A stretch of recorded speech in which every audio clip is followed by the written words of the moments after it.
Sejak Abdul Muthalib wafat, usia Nabi Muhammad masih kanak-kanak, yaitu baru 8 tahun 2 bulan 10 hari. Pengasuhan Nabi kemudian diserahkan kepada Abu Thalib, sang paman. Seperti kakeknya dulu, kasih sayang Abu Thalib kepada Nabi juga begitu besar. Bahkan ia mendahulukan kepentingan Nabi dibanding anak-anaknya sendiri. Kesetiaan dan kasih sayang Abu Thalib kepada keponakannya itu berlangsung cukup lama, yaitu selama lebih dari 40 tahun hingga ia wafat. Bahkan ia rela jika harus menyatakan musuh pada kerabat-kerabat yang berani menyakiti dan menentang Rasulullah. Pernah suatu hari kaum Quraisy meneror Abu Thalib dan mengancam akan menghabisi nyawanya jika tidak mau menghentikan aktivitas dakwah Nabi Muhammad. Ia sempat khawatir dengan ancaman itu sehingga meminta Rasulullah untuk menyudahi kegiatan dakwah. Setelah dibujuk, ternyata Nabi tetap kuat untuk melanjutkan misi risalahnya. Mendengar itu, Abu Thalib kembali tegar membelanya. Rupanya ancaman kaum Quraisy untuk menghabisi Abu Thalib itu sebatas gertakan. Buktinya begitu mereka tahu bahwa Rasulullah tetap melanjutkan kegiatan dakwah, mereka tidak merealisasikan ancaman tersebut. Mereka kemudian memikirkan cara lain hingga akhirnya mendatangi Abu Thalib untuk kedua kalinya.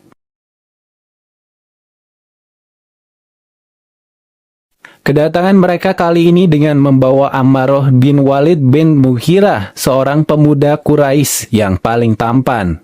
Mereka akan membujuk Abu Thalib untuk menukar Ammarah dengan Nabi Muhammad untuk dibunuh. Abu Thalib menolak tegas tawaran itu. Kaum Quraisy pun pulang dengan kecewa. Ringkas hikayat, Abu Thalib jatuh sakit.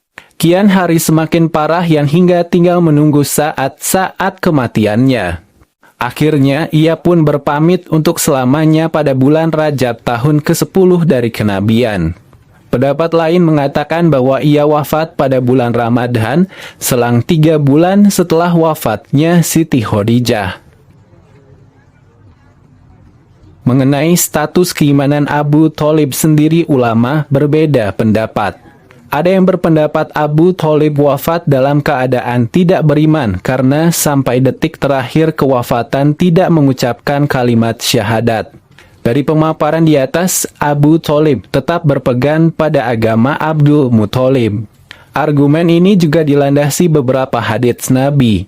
Di antaranya sabda Nabi berikut dari Abbas bin Abdul Muthalib, dia berkata, "Wahai Rasulullah, apakah Anda dapat memberi manfaat kepada Abu Thalib? Karena dia telah mengasuhmu dan terkadang marah untuk memberikan pembelaan kepadamu." Beliau menjawab, "Ya, ia berada di bagian neraka yang dangkal dan kalaulah bukan karena diriku, niscaya berada di dasar neraka." Hadis riwayat Bukhari dan Muslim. Kemudian hadis berikut, "Semoga syafaatku berguna baginya pada hari kiamat, sehingga dia tidak diletakkan dalam neraka yang dalam, yang tingginya sebatas kedua mata kakinya.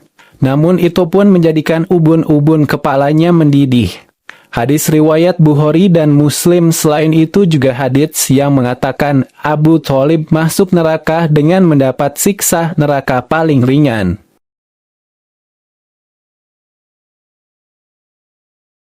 Sementara kelompok ulama yang meyakini Abu Thalib wafat dalam keadaan beriman adalah dari kalangan Asy'ariyah.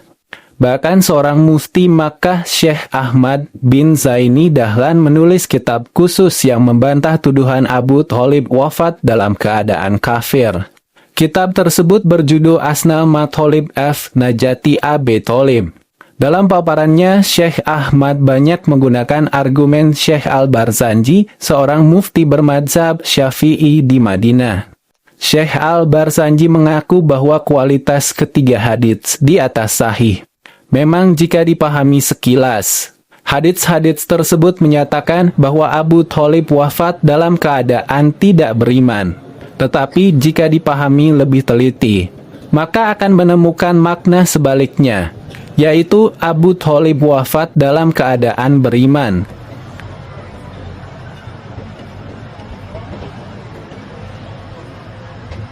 Abu Thalib secara zahir tidak mengikuti pimpinan Nabi Muhammad karena ia mengkhawatirkan keselamatan putra saudaranya. Abu Thaliblah orang yang selama itu melindungi, menolong, dan membela Nabi Muhammad. Menurut kenyataan, kaum musyrikin Quraisy mengurangi gangguan mereka terhadap Rasulullah berkat pengawasan dan pelindungan yang diberikan oleh Abu Thalib. Sebagai pemimpin masyarakat Quraisy, perintah Abu Thalib dipatuhi oleh masyarakat Quraisy, dan pelindungan yang diberikannya kepada Nabi Muhammad tidak dapat diabaikan begitu saja. Sebab mereka yakin bahwa Abu Thalib itu masih tetap satu kepercayaan dengan mereka. Kalau saja mereka tahu telah memeluk Islam dan mengikuti agama yang dibawa oleh Nabi Muhammad, mereka tentu tidak akan lagi mengindahkan lagi pelindungan kepada keponakannya. Mereka tentu akan terus-menerus mengganggu dan memerangi beliau. Bahkan Abu Thalib sendiri, mereka akan melancarkan perlawanan yang dahsyat daripada perlawanan yang mereka lancarkan terhadap Nabi Muhammad. Tidak diragukan lagi, semuanya itu merupakan alasan yang kuat bagi Abu Thalib untuk tidak memperlihatkan secara terang-terangan sikapnya yang membeberkan dan mendukung kenabian Muhammad. Kaum musyrikin Quraisy memandang Abu Thalib sama dengan mereka. Pelindungan, dukungan, dan pembelaan Abu Thalib kepada Rasulullah dipandang hanya sebagai kewajiban tradisional masyarakat Arab jahiliyah yang mengharuskan setiap kabilah melindungi dan membela anggotanya dari gangguan dan serangan pihak lain.